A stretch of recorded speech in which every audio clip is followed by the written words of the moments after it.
recording now or what? Okay, so I think you guys got this already. This is what we call the cost portfolio. So it's the idea of the cost connection. What we are going to do here. Okay. So we got that. The name of the part. Fine. That's a code. It is a core course. That means you have to pay it. So freedom to select it. So I hate so much. I hate structure. I hate course. I hate engineering. For the computation. So no point any. The objective is to introduce you guys to a more complicated structural system.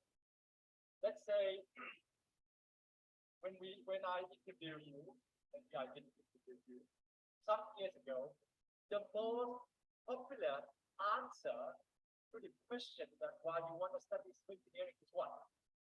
I want to build a house, right? That's what it said. Here are the senior colleagues say so.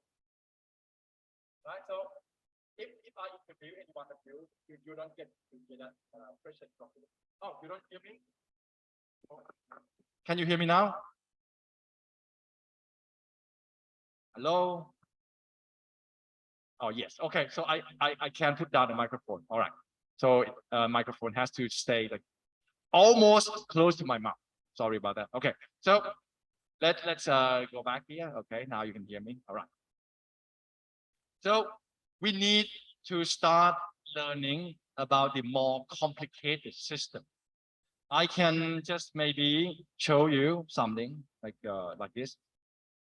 You know, you started off by having statics, right? So that's a dot. If you have the force coming in like this, and then I ask you how much is this screen force, you know right away, right? Because it has to be equal and opposite. So that is static. What we have like this is called, mark this one. Oops, running out of space. Equilibrium. Everything you do from now on has to be under equilibrium at all times. And what you have here is what? Can you tell me? You know the name, but you don't think it's that word.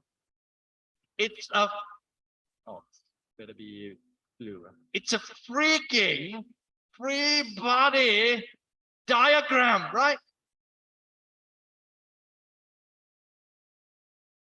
Have you had that before today? Maybe? Is it a yes or is it a no? Yes. That is free body diagram that has to be under equilibrium at all times.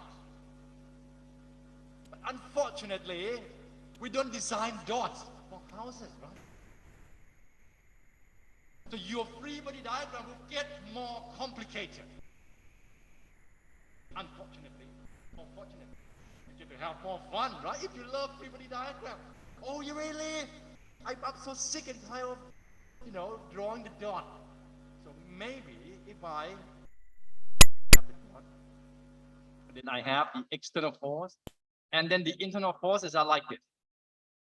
Oops. Can you complete the equilibrium? Yes or no? Yes, I hope so. Because now you're going to have to employ the axes, right? And then calculate the forces to balance this dot. That is a free body diagram. And make no mistakes, ladies and gentlemen. You must complete your free body diagram no matter what you do. Don't skip your free body diagram. There are two kinds, or maybe more than two, just simplifying things. There are two kinds of people who don't draw free body diagram. First, they cannot.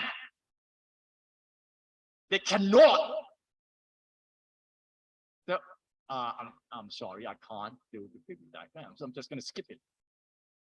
Second, they already know too well, so they skip it. But the second kind of person, they can get forgetful and then they can mess up the whole thing unnecessarily because they're too lazy. But then in the subcategory of the second kind of person, they know it well, they are well organized, they will complete the free body diagram, all kinds of force acting on them, and then they can proceed to draw whatever they need to do to draw, such as the shear force and bending moment diagram. Correct? So now if I get to draw a more complicated system, that's a dot. So now from the dot, we have what? A beam, right? Let's say I draw this. I put the force on it. Can you find the reactions? What would it be? It's just like this, right? Huh? Oops, damn it. Sorry. You know, now you guys should know I am the person with a reputation of having a bad effect on every device I touch. The things will break down, things will not go under my command because I have always had a fight with the ghost in the machine. That's the example. Incidentally, just go also, okay, I can't see, and I just draw behind it, things like that. Okay. So that's it. So that's a very simple thing. So what if I have this? Yes, I have it. You see. So we're gonna have something more to balance it, right? Then, if I have, so this is free body diagram. We should talk about free body diagram and equilibrium. Maybe make it more interesting. You have that.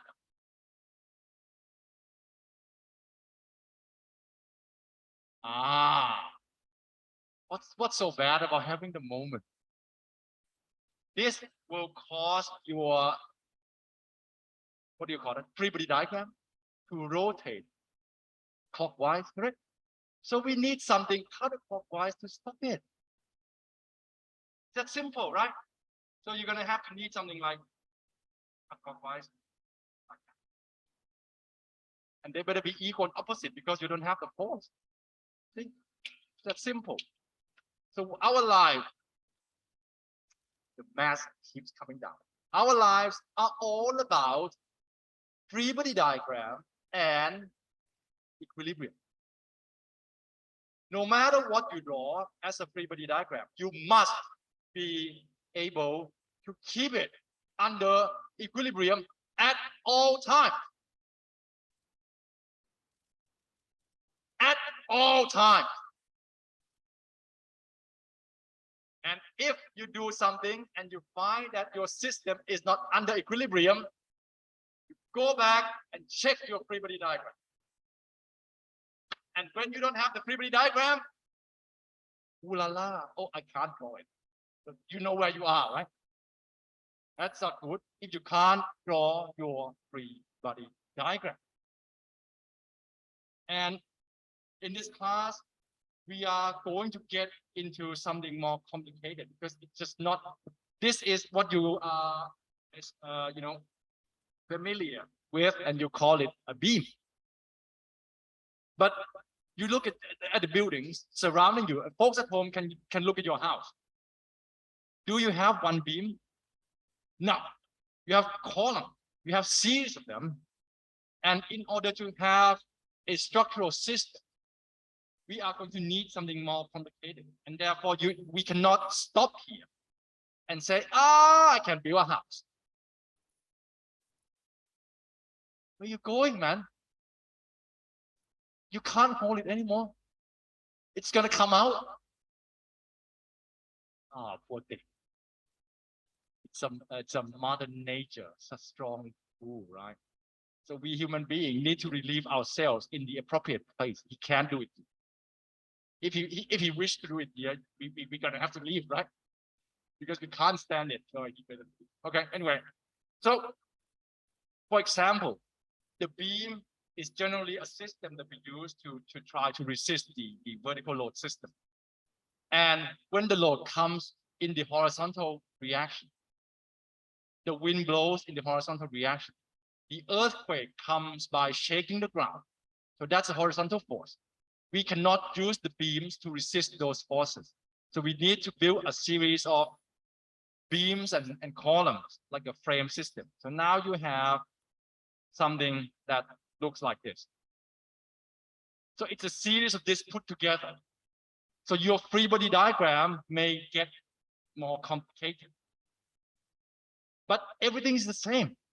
We solve for the unknown forces and we try to make sure that our free body diagram remains equilibrium. So that's what I'm talking about, about this. A more complicated structural system. Okay? So, but remember, everything is based on free body diagram and equilibrium. Dream about those two words. All right. And yeah. And corresponding methods. Oh, what kind of language is that? Anyway, of course, synopsis. We're gonna talk in details about the typical general gravity load transfer system, because one beam is not enough to carry the weight of the floor. We need to have a system of the beams. Generally, we call that floor plan. Okay, and we're gonna have the equilibrium of frames. They used to talk about equilibriums of beams again, but I think you have had it from that to the point, so I'm not going to repeat that. If you say, I already forget that, it's your own responsibility to review the material, not me. Okay? Otherwise, you cannot go anywhere. If all the instructors have to keep repeating the knowledge, you forget. It's your own responsibility to review the materials if you forget. Okay? And then the calculation of displacement, because that leads to this system where you don't need to know about it yet. Okay, and then another thing about the influence line. We now use the outcome-based system. So you need to know that the course learning outcome of this course is about the ability to calculate the load transfer in the typical system, and then the ability to calculate equilibrium of forces and deformations, and so on. So, okay, we don't need this, but it's available. If you want to know, we can map this to the other, say, accreditation system, meaning we are moving towards the international recognition by using the European, the American system. So that's why we have this mapping matrices, but you don't need to know that. So it's pretty much usual. Examination 80% and homework 20%. Oops. Okay. So that's the course portfolio. Next, this is our rough schedule. So for those of you who wonder, about what are we going to talk about today, tomorrow, you can check here. And generally, this has been modified quite a few times. So I think I can adhere to the schedule. Okay. And what you need to know is this. Now the university comes up with the brilliant idea of having 3 breaks. So that means I think the best way to do it is to split the midterm exam into 2. So we have one midterm here and then another. I used to have this kind of system when I was in the US. I kind of liked it. It lessened your workload for the midterm to 2020. So you get to prepare yourself better. So you better take that opportunity. So roughly it should be here like 20%, and then 40. But splitting something like this means that the management side of things can be a little bit difficult. So you see that I have to do this. Am I going too fast? No. Okay. So that means in the exam number 1, it's about the here. That will be in the exam number 1. And I am obliged to teach about the frame, which will not show up in exam number 1, but it will be in exam number 2. So in exam number 2, generally, it should be about this pure frame system. And then for the final, It's all about the rest. So we are, we need to be able to turn on and turn off our thinking system accordingly. Okay. And because, I hate lecturing about something that you don't get to use. So I already trimmed off a lot of details of the class. So, and they give a lot of weeks. So that means we can hopefully have the reading week for you to prepare yourselves for the exam. Sounds like a good thing, right? Okay. So that's that. And this is tentative that we're going to have the homework due date around here. And because we have half the class at home or more than half, I think I don't have the TA. The best system for us to submit the homework would be to use the LEB2. Do you think so? And I kind of like it one way because I don't hate it, but I would like you to be punctual. You know what that means? Punctual. You know, when you have that you guys drive a car, right? And when you say your car tire is punctured, what does it mean? The tire is punctured. ยางแตกนะครับ So I want you to be punctual. I want you to ยางแตก that's not the same word, right? Punctual means on time. It's not that I hate people who are late, but I believe that being on time is one honesty that you can obtain very easily. We make a promise, we're going to submit the homework this time. You be honest and submit your work on time. When you go out there in the real world, what I hate the most is that you say Thai people are late. They're always late. They don't give a shit about time. Just late and late. And then, some senior will come home from abroad, saying, it's pretty good. The companies abroad, they are pretty on time. And so they are on time, but they cannot be on time when they are in Thailand. What would that mean? Is it about the country or is it about the person? It is about person, actually. Correct? So we can be on time if we want to. I don't hate students who are late, but I don't grade their work because I want them to be on time. And I think most students will be able to do that because after the first homework, they will know that I actually don't grade the late homework. I actually don't. Because if you don't care to submit things on time, you are going to have more worse consequence in your future.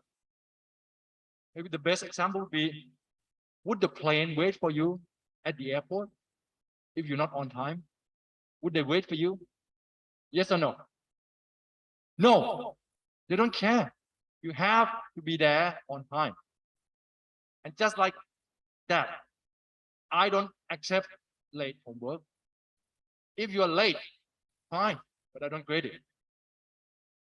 It's part of the exercise of your life.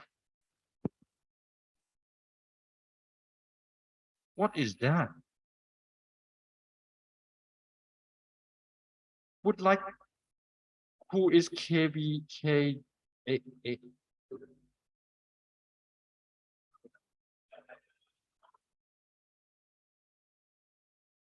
That's one of your friends. Anyway, I don't know. I have never seen it. What can I do? Anyway, so I hope that you agree. And one thing that still saddens me is that you will be able to be on time in my class, but you don't extend this principle to other classes. I wish to say, train you become better.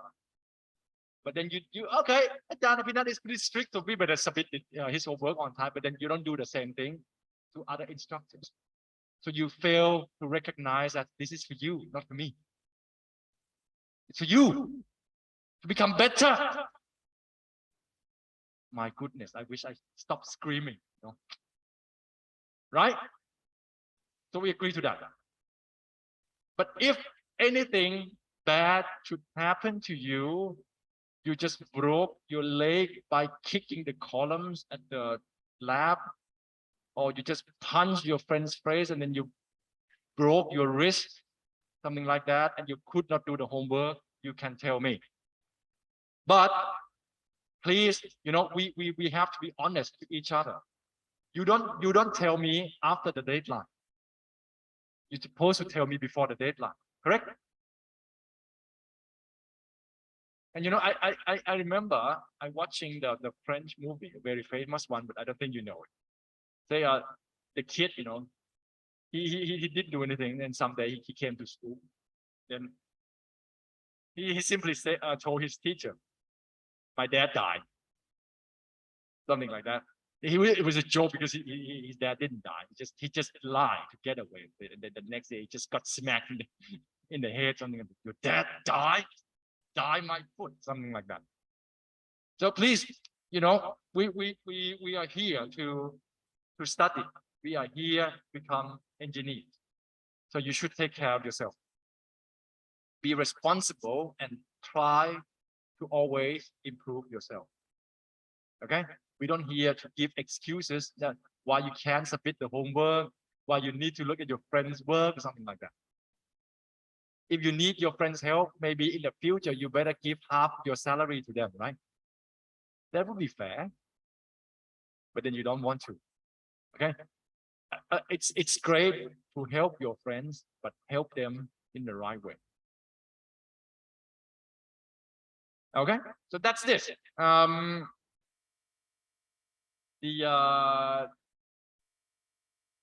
do we call it? The plan, right? Okay. So I suppose this is 15 minutes before the break. So let me show you the next important thing, that is, hey, here. This is how we're going to grade it. Okay. So please try to pay attention to this. Okay. What? You have any question? Why do you look at each other like, what? What? Nothing. Okay. Nothing. So I think, I could not force myself to have a habit of superimposing this on the examples. I think I should. It's a great suggestion from our co-workers to, why don't you try to show this limit on the examples as well? I will, if I don't forget. My. So I have to do what? Stop the share and share again.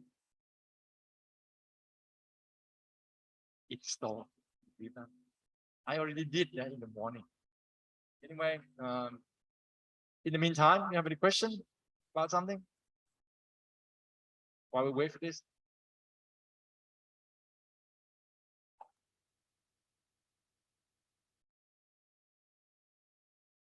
Okay, we're back on this, back in business. So, for example, we are going to study about the system, the gravity load system. Okay, so this is how things were graded. So you see, you need to be able to summarize and draw the free body diagram before you go on and draw the shear force and bending moment diagram. So that means if we grade everything based on this kind of level, if you summarize the load wrong, there is no point for your shear force and bending moment diagram. Because it says that the prerequisite here, you need to pass level 1 in order to get to level 2. So, uh, uh, that means you must pay good attention to your system first. Can you imagine that? If you summarize your load wrong, what's the point of drawing the shear force and bending moment diagram? What's the point? If the load is wrong, what's the point? No point, because everything else will be wrong. You can't have the correct shear force and bending moment diagram if your load is wrong. Simple as that. And from my experience as engineers, this is where things can go bad. Generally, you use computer program to analyze the structure, but it doesn't tell you to put the load on it. It's you and you alone put the load in the computer program. So if you put the wrong load, if you miss some load, the program will not tell you, hey, come talk to me, you missed the load. One day when the computer starts talking to you, you better run, right? Because that may not be a computer talking to you. Maybe something else. Who knows what it is? Okay. Now, the second, it's going to be the more complicated system. Okay. And then the next is, this is the very fun thing. I have this because this is a reflection from the say the engineering community long time ago. They want like say the new graduates to be able to say if things are right or wrong. So I will probably give you the beam and shear force and bending moment diagram. Ask you if the diagrams are correct. If not, what's wrong? Okay. We're gonna look at examples about this. Okay. This is like a simple thing. It's a check of your knowledge that you've had before, whether or not when you spot, whether or not you can tell if things are correct when you look at the diagrams. For example, if I give you, oh, sorry, not a straight line. Let's do it again. Maybe I should add a page like this. Let's say I have a beam. I put the point load on it. You must know right away how your shear force and bending moment diagram would look like, right? Do you? Yeah. Shear force diagram would look like this, and bending moment diagram would look like that. 5 seconds, and you're done. Correct? Say, if I put this, that's my uniform load. Okay. Your shear force diagram would have to look like this, and your bending moment diagram would look like that. This is a gimmick. You don't have to draw it. But what if you know what? We have more point load. And then, when you do that, and then somebody forgot to add this load on your computer program, and then you look at the bending moment diagram, shear force diagram, you still have something like this. You think it's correct? No. You must know something is missing, because your shear force diagram, sorry, it's not easy to, maybe I can move it to the side like this. It took me a while before I know I could do that. Yeah, right. So if this is the case, your shear force diagram, you must know it's going to have to look like that. This represents that, right? And then, bending moment diagram will probably look the same. This is something that I would expect you to know. And say again, this is not the new knowledge. This is what you have been doing since statics. Right? Do you agree? So not quite agree. It's like, do you agree? Yeah. You agree that much? Only that much? Do you agree? Oh, that's slightly better. I'd like to think that I'm in a concert, you know, and if I'm on stage and the crowd responds me that much, that means this is a bad concert, right? So you guys plan to go out and see the Guns N' Roses, maybe? Dan Chulapot just shared the Guns N' Roses song on his Facebook. Anyway, that band was very famous before you guys were born. I was in the university. I got my bachelor degree before you were born. Can you believe that? Yeah. Anyway, so that's what it is about. And then we move on to see frame. Analyze simple determinate frame, and then better not talk about this now because you don't see what it is yet. But the grading will be based on this. You can always come back here and see how well you understand the subject. For example, if we have a full score of 10 and you get 7, so you are 7 is around here, right? So that means you can obtain the reactions, free body diagram, and some shear force diagram, but you can't draw any moment diagram. So if you cannot draw the free body diagram here, free body diagram is right here. So I expect all of you to be able to draw a free body diagram. And if that's all you can do, you are right about the F mark for that problem. See that? Because I put 40% deliberately on the basic level of free body diagram and equilibrium. If you cannot meet that, it means you have a bad concept about the free body diagram and equilibrium.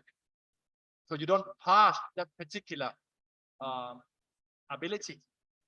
So it's pretty clear. So if you score lower than 40%, it means that your basic doesn't even carry from the previous subject. Are we crystal clear on that?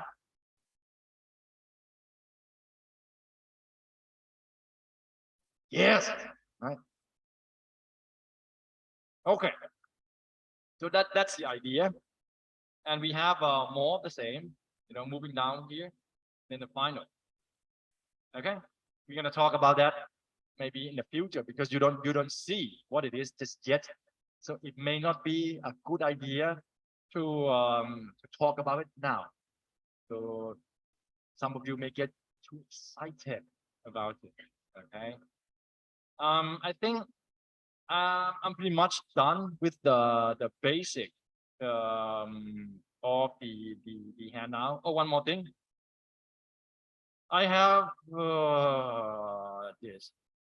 This is a handout, but you guys get the version of the one page, one slide per one page. Better. Let's say I hope to keep things interesting for everyone. So I don't actually go according to the handout because I think it's boring. I am the person who cannot speak the same thing every year. So every class I come in, I always have something new to say. That's why it's not a bad idea to have the report. And so that is also why I tend not to stick to my handout very much. But it's all there. It's going to be very useful because I can't really go away from it, right? It's the basic idea of the class. But I may write something else, but everything in conclusion will always be there. Okay. So that would be useful, even though we may not visit that very much. And we have this example so that you don't have to draw anything. We can just come in and you have the problem ready at hand. We can start working on it right away without redraw and without you having to try to draw something and try to make it look as beautiful as I do. Right? So, okay. So we have this. It's going to save a lot of time. That's probably the reason why I can cover a lot of ground on the online class because I have prepared the materials better. Okay. And so we have that. And then gee, can't see it. And then we have a few more things that I'm not going to use today, but I don't think I'm going to use up all 3 hours today. But we are near the break. We're going to talk a little bit about this in the next hour. You can see that. Okay. In the first hour of the structural analysis class, when we didn't have COVID, I took students out to see the buildings on campus. So these pictures are taken from that tour. And I came back and explained to them what the system actually works with the things that you see outside. So we're just gonna have to talk about this a little bit, to substitute for the tour that we could have had. Okay. So this will begin in the second hour. We have a few minutes before the break. So you have any questions, guys? Oh, chat. I have a question in case we have questions about some content of the lecture after the class ends. This is the message from him. I kind of like the British accent, gives you a sense of whatever that is. You can contact me by messenger. I am open to that. Don't email me because I don't check them all the time. But if you're friends on Facebook, you can just send me a message. And I think if your questions are really useful, I would love you to post your questions on our Facebook group so that the answers can be seen by everyone. Okay? Okay, hi, Professor. Oh, thank you. It's a bit unexpected. Great. I love to hear from folks online as well, so that it feels like we are together. Okay, this is 10:20. I think you guys need a break for 10 minutes. We're gonna come back again at 10:30 and say continue for maybe one more session and then call it a day. Okay. So I'm gonna stop recording.